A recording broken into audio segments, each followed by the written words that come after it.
Okay, Assalamualaikum dan selamat sejahtera kepada semua pelajar-pelajar dan cikgu ya. Jadi pada pembelajaran lepas kita telah belajar berkaitan bab 1 biodiversity, subtopik 1.1 iaitu kepelbagaian organisma. Okey, jadi untuk subtopik 1.1 itu kita belajar apakah dia maksud biodiversity. Okey, kemudian kita belajar juga kepentingan sumber kepelbagaian organisma dan juga pengurusan biodiversity. Bagaimana cara pengurusan biodiversity yang ada di muka bumi ini. Okey, jadi seterusnya kita akan masuk kepada subtopik 1.2. Okey, iaitu pengelasan organisma. Jadi apakah dia pengelasan organisma? Okey, jadi organisma. Apa dia organisma? Organisma ini adalah hidupan. Jadi apa dia hidupan yang ada di muka bumi ini? Kita ada tumbuhan, kita ada haiwan, kita ada manusia dan juga mikroorganisma. Okey, jadi untuk standard pembelajaran untuk pengelasan organisma ini pertama, okey, pelajar-pelajar akan dapat membezakan organisma berdasarkan ciri-ciri sepunya. Jadi kita akan belajar ciri-ciri sepunya bagi setiap organisma. Dan kemudian setiap organisma ini kita pecahkan dia kepada beberapa kumpulan di mana mencirikan kumpulan taksonomi utama. Okey, jadi hari ini kita akan belajar tentang pengelasan haiwan. Jadi di muka bumi ini kita terdapat pelbagai jenis haiwan. Kita ada haiwan yang besar, haiwan yang kecil, yang halus, yang tak nampak dengan mata kasar, yang nampak dengan mata kasar. Okey, jadi sekarang kita nak belajar bagaimana kita nak kelaskan haiwan-haiwan tersebut. Macam kamu tengok dalam gambar ni. Kita ada lipas, kita ada cacing tanah. Ni karang di dalam laut, burung, ikan, lipan dan juga ini adalah orang hutan. Jadi terlalu banyak ya haiwan yang di muka bumi ini. Jadi macam mana kita nak pecahkan kepada haiwan-haiwan ini kepada kumpulannya. Okey, jadi kita tengok dulu macam mana pengelasan haiwan-haiwan di muka bumi ini. Okey, jadi kamu boleh nampak pengelasan haiwan kita pecah kepada dua. Okey, yang pertama invertebrata. Yang kedua, vertebrata. Jadi, apa dia invertebrata? Apa dia pula vertebrata? Okey, jadi kita tengok seterusnya. Okey, vertebrata adalah haiwan yang bertulang belakang. Bermaksud, haiwan ini mempunyai tulang belakang. Jadi, apakah contoh haiwan yang bertulang belakang? Apa dia? Kucing, anjing, manusia sendiri. Jadi semua itu adalah haiwan yang bertulang belakang. Invertebrata pula adalah haiwan tidak bertulang belakang. Apa dia contoh? Contoh haiwan yang tidak bertulang belakang seperti cacing, apa lagi? Udang, siput, lintah. Semua itu adalah antara contoh bagi haiwan invertebrata, iaitu haiwan yang tidak bertulang belakang. Okey, kita berkenalan secara lebih lanjut kepada haiwan invertebrata. Okey, seperti saya dah terangkan tadi, haiwan invertebrata adalah haiwan yang tidak mempunyai. Okey, tengok kita. Haiwan yang tidak mempunyai tulang belakang. Okey, jadi kebanyakan invertebrata ini tinggal di dalam air. Kenapa haiwan invertebrata ni kebanyakannya tinggal di dalam air? Ini kerana, okey, kamu tengok, air boleh membantu menampung berat badan. Jadi, haiwan invertebrata ni dia tak ada tulang. Macam manusia kita ada tulang, dia boleh membentuk badan kita. Tapi kalau invertebrata ni dia tak ada tulang, jadi macam mana dia nak kekalkan bentuk badan dia tu? Di sini dia memerlukan air. Okey, untuk selain menampung berat badan, air ini juga membantu diri haiwan invertebrata ini untuk mengekalkan bentuk badannya. Okey, jadi kamu tengok contoh kumpulan haiwan ini termasuklah serangga. Okey, kenal ya serangga? Apa dia? Semut, Anai-anai, lalat, nyamuk. Jadi serangga sangat banyak di muka bumi ini. Kita ada dalam 950,000 jenis serangga di muka bumi. Jadi bayangkan betapa banyaknya jenis serangga. Jadi semua jenis serangga ini kita kategorikan dia sebagai invertebrata. Okey, jadi contoh lain laba-laba, siput, cacing, lipan, udang dan pelbagai lagi lah. Okey, kemudian invertebrata ini juga kita pecahkan dia pula. Okey, kepada dua kumpulan iaitu berkaki dan juga tanpa kaki. Okey, jadi untuk seterusnya kita akan tengok haiwan apa yang kita kategorikan invertebrata berkaki dan apa pula haiwan yang invertebrata tanpa kaki. Okey, jadi ni saya dah jadi buat satu peta. Okey, carta alih. Jadi kita tengok invertebrata tanpa kaki, kita pecahkan pula. Okey, mula-mula invertebrata tidak bertulang belakang, kita pecahkan kepada dua kumpulan. Okey, kumpulan pertama adalah tanpa kaki. Okey, apabila kita dah kategorikan kepada tanpa kaki ni, kita pecahkan pula lagi kepada dua, iaitu badan tanpa segmen, badan bersegmen. Ni nanti kita berkenal apa dia badan segmen ni, apa dia badan tak bersegmen. Okey, jadi seterusnya invertebrata yang kedua, kumpulan yang kedua adalah kumpulan invertebrata yang berkaki. Okey. Kemudian kumpulan ini kita pecahkan pula kepada dua kumpulan. Berkaki ni kita ada pula jenis-jenis kakinya. Jadi yang invertebrata berkaki pertama kita nak tengok haiwan apa kita kategorikan 3 pasang kaki. Ingat ya, 3 pasang kaki bukan 3 kaki. Jadi apabila 3 pasang kaki bermaksud haiwan ini mempunyai 6 kaki. Okey, satu pasang ada 2 kaki. Jadi bila 3 pasang bermaksud kita ada 6 kaki. Okey, seterusnya kita tengok pula invertebrata berkaki lebih 3 pasang kaki. Okey, jadi mungkin dia mempunyai 4 pasang kaki, 5 pasang kaki, 6 pasang kaki, 10 pasang kaki. Kita akan tengok ada haiwan yang mempunyai banyak kaki. Okey, nanti kita akan berkenalan ya. Okey, seterusnya kita tengok apa dia invertebrata tanpa kaki. Jadi kita tengok invertebrata yang tanpa kaki. Ingat ya, murid-murid, kita ada dua. Kita pecah pula kepada dua, itu badan bersegmen dan juga badan tanpa segmen. Jadi badan tanpa segmen, kita tengok contoh. Okey, haiwan badan tanpa segmen. Okey, badan tanpa segmen, contohnya buran. Okey, ini adalah buran. Ini contoh buran. Karang laut, ini adalah gambar karang laut dan juga tapak Sulaiman. Jadi ini adalah gambar tapak Sulaiman. Okey, seterusnya kita tengok invertebrata tanpa kaki yang mempunyai badan bersegmen. Jadi macam mana badan bersegmen? Kamu nampak tak? Dekat badan haiwan ni nampak tak petak-petak ni? Sekejap. Saya buka. Jadi jelas. Ni, nampak? Nampak yang petak-petak ni? Ni, petak. Ini kita panggil segmen. Ni kalau cacing ni pun kamu nampak dia punya petak-petak ni. Lagi halus ni. Ni satu ni adalah satu segmen. Ini maksudnya badan bersegmen. Jadi kita tengok contoh haiwan yang badan bersegmen ialah cacing pita, cacing tanah dan juga lintah. Okey, seterusnya kita tengok pula haiwan vertebrata yang berkaki. Tadi haiwan vertebrata tanpa kaki. Jadi invertebrata yang berkaki mempunyai badan bersegmen dan juga kulit keras ataupun rangka luar. Maksudnya, okey, invertebrata tanpa kakinya juga mempunyai badan bersegmen. Paling senang kita tengok contoh. Ini gambar apa ni? Ini adalah gambar lipan. Jadi kamu nampak tak? Dia punya ada. Ni dia punya segmen badan dia. Ada bersegmen. Ada segmen. Kemudian lipan ni, kamu pernah jumpa lipan, dia punya kulit adalah keras. Badan dia keras. Sama juga dengan, ni gambar apa ni? Ini adalah ketam. Ketam mempunyai kulit yang keras.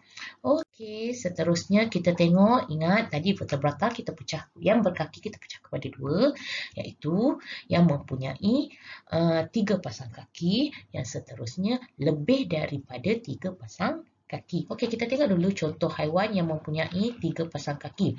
Okey, kita tengok contoh. Ini gambar apa ni? Ini adalah lipas. Okey, kita tengok dia punya kaki. Ada berapa ni? 1, 2, 3, 4, 5, 6. So, betul lah. Jadi ingat ya, satu pasang kaki ada 2 kaki. Jadi ni ada 6 kaki. So, dia ada 3 pasang kaki. Rama-rama pun sama. Dia juga mempunyai 3 pasang kaki. Okey, seterusnya kita tengok contoh invertebrata yang mempunyai lebih daripada 3 pasang kaki. Okey, contoh adalah lipan dan juga kala jengking. Okey, kamu tengok lipan. Lipan ni ada berapa pasang kaki? 1, 2, 3, 4, 5, 6, 7, 8, 9, 10, 11, 12, 13, 14, 15, 16, 17, 18, 19, 20, 21. 21 pasang kaki. Betapa banyaknya itu. Jadi sebab tu saya kata lebih dari 3 pasang kaki.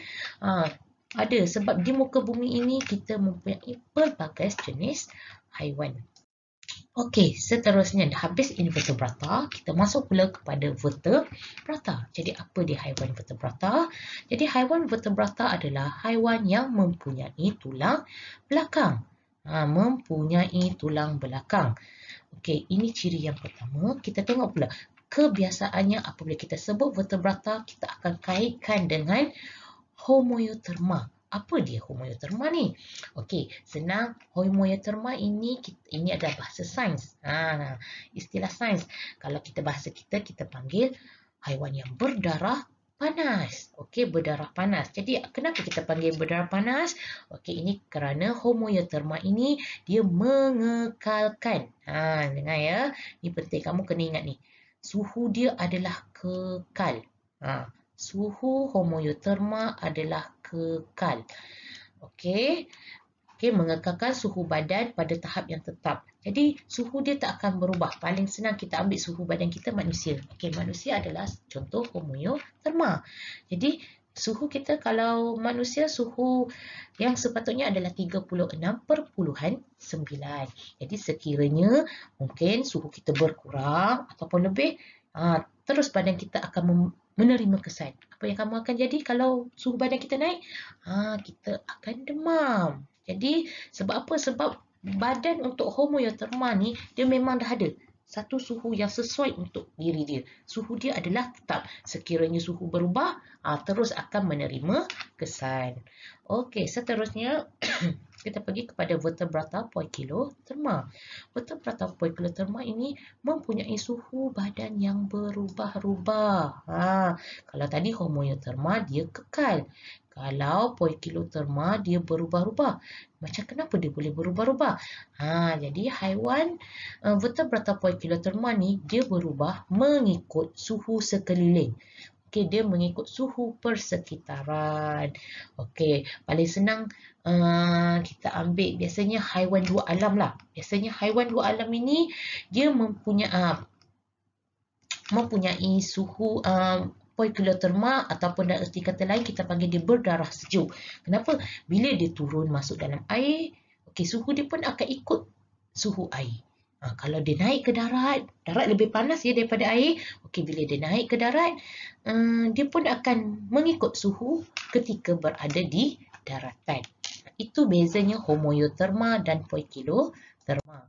Okey, seterusnya kita tengok pengelasan haiwan vertebrata. Kalau tadi invertebrata kita nampak ya kita pecahkan kepada dua, iaitu berkaki dan tanpa kaki.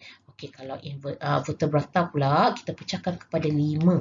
Okey, iaitu amfibia, kumpulan ikan, kumpulan burung, kumpulan mamalia dan juga reptilia.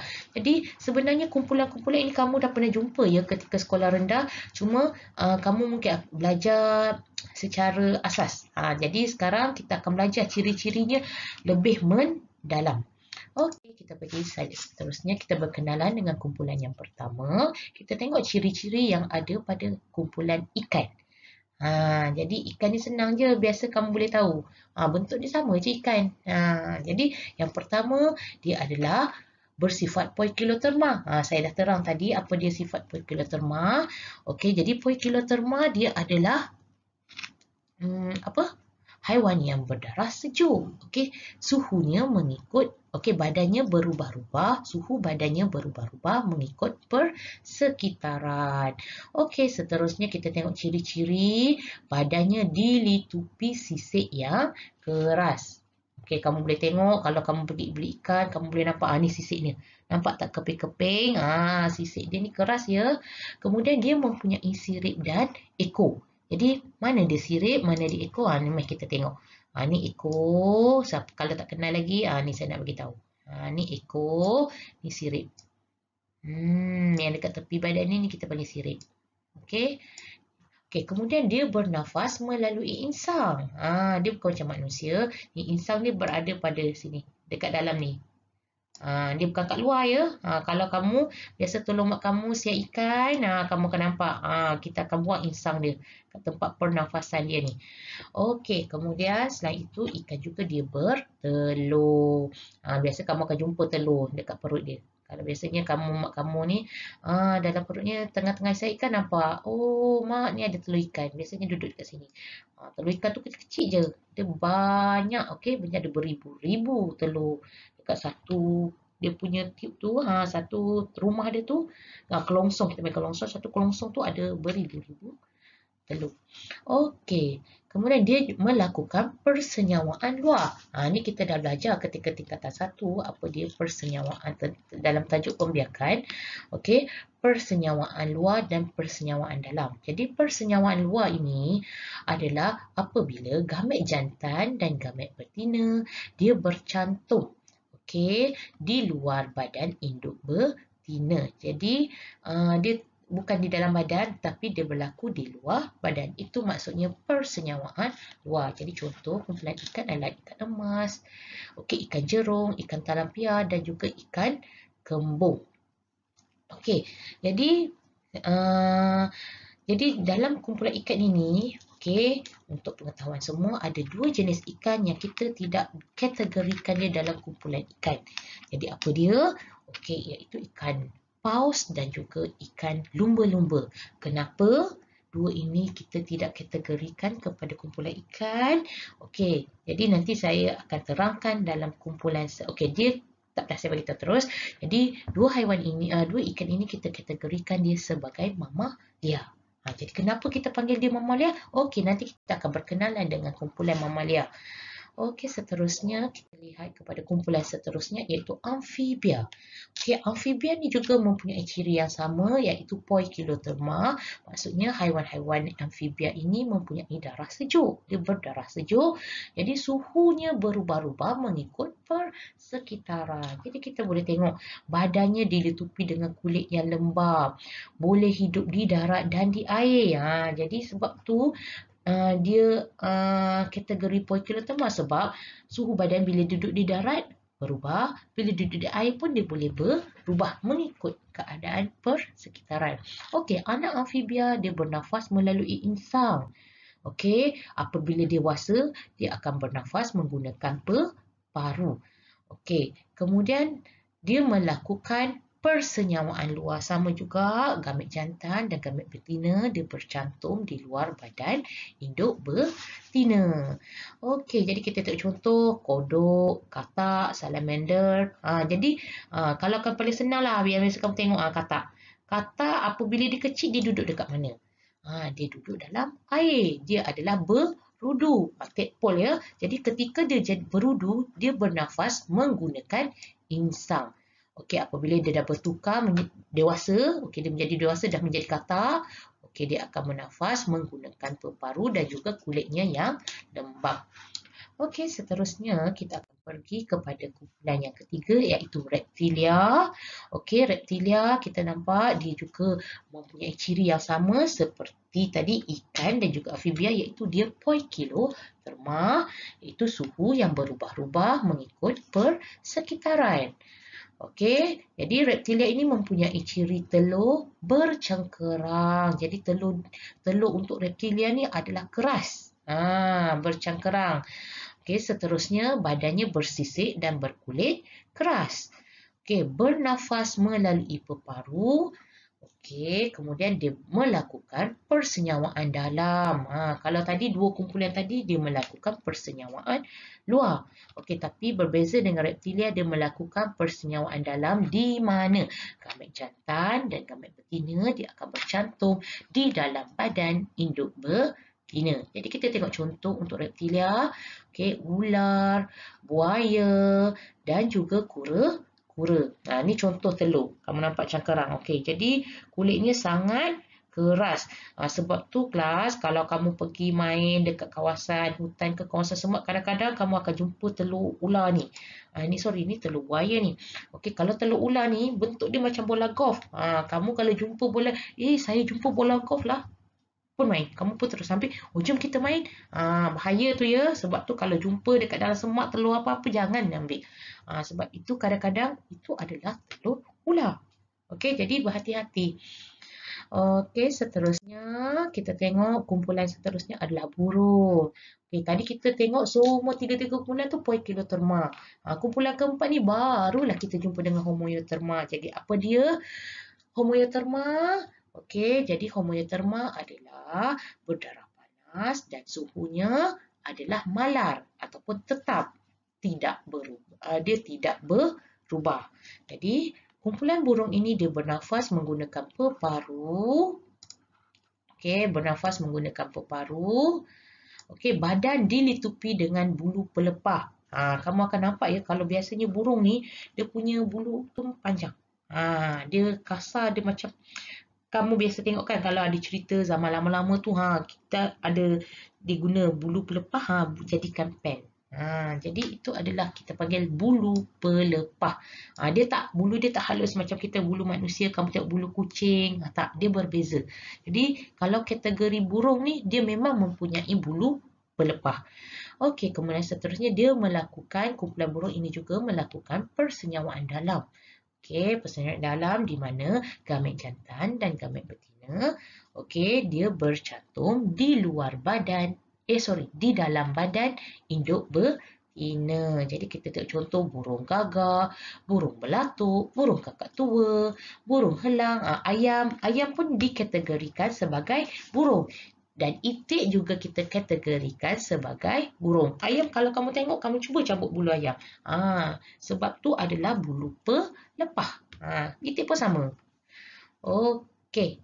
Seterusnya kumpulan yang terakhir adalah mamalia. Jadi mamalia juga mempunyai ciri berdarah panas iaitu homoeoterma. Suhunya adalah tetap, malar dan tidak berubah-ubah. Paling senanglah manusia. Okey, manusia kita adalah kategori mamalia. Jadi macam saya cakap tadilah, apabila manusia ni suhu dia lebih je daripada 36.9, apa akan jadi? Jadi kita pun akan mungkin demam, kita akan batuk. Jadi memberi kesan, ada kesan kepada badan. Okey, sebab sepatutnya kita ada mempunyai satu suhu yang tetap. Okey, kemudian kita bernafas. Okey, mamalia bernafas melalui peparuh. Okey, badan dilitupi dengan bulu dan rambut. Kamu tengok contoh dekat gambar ni. Nampak? Ni haiwan apa ni? Ni adalah orang hutan. Jadi dilitupi dengan bulu dan rambut. Sama juga dengan harimau. Okey, harimau pun seluruh badan daripada kepala sampai badan, ekor, kaki seluruh diliputi dengan bulu. Kalau harimau ni kamu susah memang pernah jumpa, tapi dekat zoo paling senanglah kita tengok haiwan yang sentiasa berada di depan mata kita iaitu kucing. Jadi kucing kamu nampak ya, kucing daripada kepala sampai badan sampai kaki mempunyai bulu. Jadi haiwan untuk mamalia juga dia melakukan persenyawaan dalam di mana gamet jantan dan gamet betina dia bercantum di dalam badan induk betina. Okey, ni adalah special. Dia punya ciri yang paling istimewa. Jadi yang lain tak ada pun. Ciri-cirinya iaitu melahirkan dan menyusukan anak. Jadi di sini ingat tak tadi dekat kumpulan ikan saya ada bagi tahu dua haiwan ataupun dua ikan yang kita tidak kategorikan sebagai ikan. Jadi iaitu ikan paus dan juga ikan lumba-lumba. Kenapa ikan paus dan ikan lumba-lumba ini kita tidak kategorikan sebagai ikan? Jadi ini ciri-ciri. Kalau dalam exam ditanya soalan, kamu ni adalah adalah jawapan dia. Okey, ini kerana kedua-dua ikan tersebut dia melahirkan dan menyusukan anak. Jadi berbeza ya dengan ikan yang lain. Ikan yang lain dia bertelur. Tapi dua ikan ini dia melahirkan dan menyusukan anak. Okey, kita tengok contoh bagi mamalia. Kelawar, gajah, singa, manusia dan juga platypus. Ini gambar platypus. Okey, kelawar. Kelawar ni kenapa kita tak kategorikan sebagai burung ya? Kelawar ni kan dia boleh terbang. Jadi kalau kamu tengok betul-betul kelawar, kita tengok bulu yang melitupi badan kelawar. Macam mana bulu? Kamu tengok ya pada kelawar, okey, bulu yang meliputi badannya adalah bulu halus. Dia bulu halus dan rambut. Okey, dia tak ada bulu pelepah. Kamu kena ingat kalau burung, kategori burung, bulunya adalah bulu pelepah. Jadi kalau kelawar dia tiada bulu pelepah dan juga kelawar ini dia tidak bertelur. Dia melahirkan anak. Sebab tu kelawar ini dikategorikan sebagai mamalia. Okey, seterusnya ini adalah ringkasan. Okey, ataupun saya dah saya jadikan sebagai jadual jadi mudah untuk kamu lihat perbezaan kelima-lima kumpulan ini berdasarkan ciri-ciri kriteria-kriteria yang saya dah pecahkan, iaitu litupan badan, cara membiak, suhu badan, cara bernafas dan juga persenyawaan. Okey, kita tengok. Okey, kalau mamalia, kita tengok ciri yang pertama iaitu litupan badan. Okey, litupan badan. Jadi apa dia punya mamalia? Macam mana litupan badan dia? Dia ada bulu ataupun rambut. Okey, kalau burung, dia mempunyai bulu pelepah. Okey, seterusnya reptilia mempunyai sisik ataupun kulit keras. Okey, amfibia mempunyai kulit lembap. Okey, dan ikan mempunyai sisik yang berlendir. Okey, cara membiak. Okey, cara membiak. Okey, kalau mamalia, hanya kumpulan mamalia sahaja dia melahirkan anak. Kamu tengok 4 lagi, burung, reptilia, amfibia dan ikan. Keempat-empat kumpulan ini dia hanya bertelur. Okey, seterusnya suhu badan. Okey, suhu badan kita tengok homoeoterma. Jadi kumpulan mana yang mempunyai homoeoterma? Jadi ada dua kumpulan sahaja yang mempunyai homoeoterma, iaitu kumpulan mamalia dan juga kumpulan burung. Jadi dua kumpulan ini dia mempunyai berdarah panas dan juga suhu badannya adalah tetap. Okey, seterusnya poikiloterma. Okey, kumpulan yang masuk pada kumpulan poikiloterma adalah reptilia, amfibia dan juga ikan. Okey, kriteria seterusnya kita pergi kepada cara bernafas. Jadi, tiga kumpulan ini adalah menggunakan peparu. Mamalia, burung dan juga reptilia. Manakala amfibia, okey, ketika dewasa dia menggunakan peparu untuk bernafas. Ketika masih anak, dia menggunakan insang untuk bernafas. Manakala kumpulan ikan, dari kecil, daripada bayi sampai ke besar, dia tetap menggunakan insang. Okey, bagi kriteria persenyawaan pula. Okey, jadi untuk persenyawaan dalam, tiga kumpulan ini menggunakan persenyawaan dalam, iaitu mamalia, burung dan juga reptilia. Okey, manakala kumpulan amfibia dan ikan melakukan persenyawaan luar. Okey, jadi saya rasa itu sahaja untuk hari ini. Okey, untuk kali ini iaitu pengelasan haiwan dan juga jangan lupa selesaikan tugas yang telah cikgu berikan ya. Okey, jadi sekian, terima kasih.